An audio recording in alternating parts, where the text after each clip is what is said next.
महेश तापसे हमारे साथ जुड़ गए हैं जो कि एनसीपी के नेता है। महेश तापसे जी, बहुत बहुत स्वागत है आपका टाइम्स नाउ भारत पर। ये जो पूरा राजनीतिक घटनाक्रम चल रहा है, अंदर खाने से कुछ सूत्र ये बता रहे हैं कि अब एनसीपी को लगने लगा है कि ये सारा घटनाक्रम जो है वो उद्धव ठाकरे या शिवसेना की ओर से ही रचाया गया है।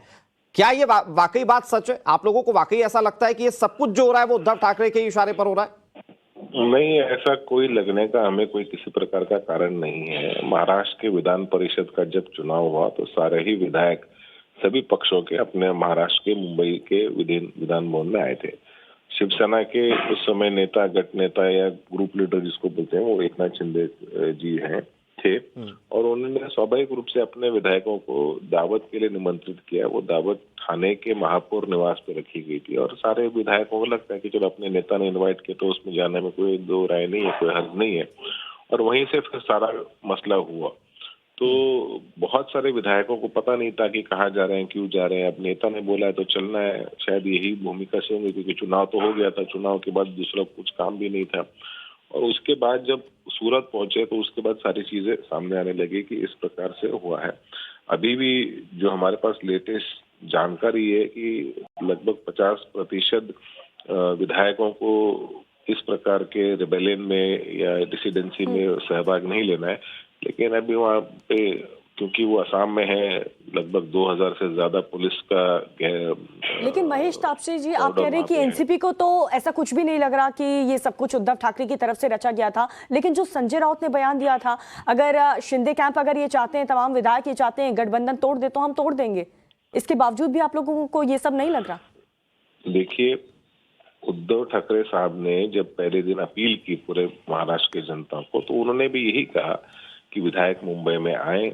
अगर विधायकों को लगता है कि उन्हें मुख्यमंत्री नहीं रहना चाहिए, अगर उनको लगता है कि वो पार्टी प्रेसिडेंट के पद पर नहीं बने रहना चाहिए, तो उद्धव ठाकरे जी रिजाइन करने को तैयार है। तो संजय राउत जी ने कुछ अलग थोड़ी कहा। उद्धव ठाकरे जी ने जब लोगों को अपील की अपने फेसबुक लाइव के माध्यम से, तो उन्होंने कहा कि मेरे पार्टी के विधायक मेरे सामने आके मुझे बोले कि अगर मेरे काम में किसी प्रकार की खामी है या किसी प्रकार की शॉर्टकमिंग्स है तो मुझे मेरे लोग बोले ना। तो उन्होंने कुछ अलग थोड़ी कहा है कि उन्होंने यही तो कहा था उद्धव ठाकरे जी ने, और वही बात मुझे लगता है संजय राउत जी ने दोहराई है। जिन रिबेलियंस का जिक्र आप कर रहे हैं महेश जी, वो तो लगातार ये कह रहे हैं कि अगर गठबंधन अब टिक नहीं रहा है या हम लोग रिबेलियन हुए हैं, बागी हुए हैं, तो उसकी वजह तो आप लोग हैं, यानी कि एनसीपी है। इसी वजह से तो वो साथ में नहीं रहना चाहते। देखिए, अब मुझे लगता है कि अलग अलग तरीके से लोगों को दिशाभूल करने के लिए अलग अलग बयान आ रहे हैं। पहले कहा गया कि आज की शिवसेना बाला साहब की शिवसेना नहीं रही। दूसरी बार कहा गया कि हिंदुत्व के मुद्दे पे हम अलग हुए हैं।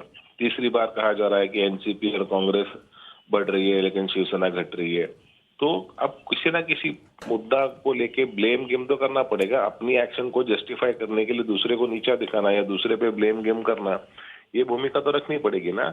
शिवसेना के अंदर एक विरोध हुआ, एक रिबेलियन हुआ, ये वस्तुस्थिति है।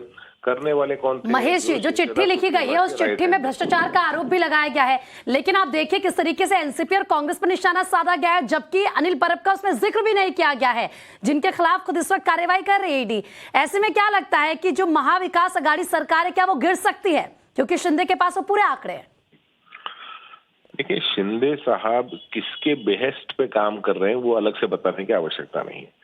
गुजरात में गया तो गुजरात में किसकी सरकार है, किन लोगों ने उनका वहां पे स्वागत किया, किन लोगों ने उनकी व्यवस्था की, ये दुनिया से छुपा नहीं है। वहां से स्पाइस जेट के विमान से जब वो असम चले गए, गुवाहाटी चले गए, तो कौन से मुख्यमंत्री आए, कौन से पार्टी से वो मुख्यमंत्री हैं। अपने प्रांत में इतनी बड़ी फ्लड्स होने के बावजूद भी महाराष्ट्र के विधायकों के लिए 2000 से ज्यादा पुलिसकर्मी तैनात है वहां पे। फ्लड की तो पड़ी ही नहीं है किसी को। तो इस प्रकार से भारतीय जनता पार्टी का सीधा सीधा हस्तक्षेप इस महाराष्ट्र के शिवसेना के रिबेलियन में ये पूरी तरह से साफ तरीके से दिख रहा है। अब स्वाभाविक है, पिछले 2-2.5 साल से महाराष्ट्र की सरकार गिरे, उसके लिए प्रयत्न किए जा रहे हैं, अलग अलग स्तर पर प्रयत्न किए जा रहे हैं। ये भारतीय जनता पार्टी का जो एजेंडा है छुपा हुआ नहीं किसी से। अब तक उनको यश नहीं मिल पाया।